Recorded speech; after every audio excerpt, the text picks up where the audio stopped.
नेपालगञ्जमा झमझम पानी परिरहेछ। अब हामीले बिरुवा लगाएको छौँ। बिरुवा जसरी लगाए पनि हुन्छ है, गमलामा जेमा लगाए पनि हुन्छ, बिरुवा लगाउनु पर्यो। बस बर पिपल जे लगाए पनि हुन्छ, यो लगाउनु त्यो लगाउनु भन्ने छैन। कलिगको बेलामा यो चारैतिर घर भएको बेलामा बिरुवा लगाउनु। हेर्नु त मैले के लिएर आएको छु। यो मैले कलकत्ताबाट अर्डर गरेको चिज हो, आज आइपुगेको छ यहाँ। अब आज मैले यो खोलेर हेर्दैछु के छ। हेर्नुहोस् त, यो पुरा यस्तो मजाले उ गरेर पठाइदिएछ। वा देख्नुभयो त, यो हो डिजर्ट रोज। यसलाई भन्छ डिजर्ट रोज। यस्तो गरेर पठाइदिएछ। यो हो एडेनियम।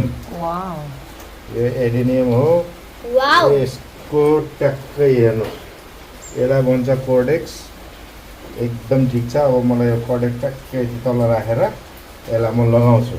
यो ठ्याक्कै यही जातको हो, तर यो मल्टिग्राफ्टेड हो। यो भने होइन, यहाँ नम्बरै राखिदिनु भएको छ 206 नम्बर भनेर। यसको कलर अनुसार हो। हेर्नुहोस्, त्यही भएर बिरुवा लगाउन नछोडौँ है। बिरुवा लगाउँ जसरी हुन्छ। मैले 5वटा मगाएको हो, एक हप्ता भयो। एक हप्तामा 3टा आयो। अब भोलि 2टा आउँछ, त्यसपछि म लगाउँछु है त। लगायो भने देखाउँला नि तपाईँलाई, फुल्यो भने है। हस्, थ्याङ्क यू।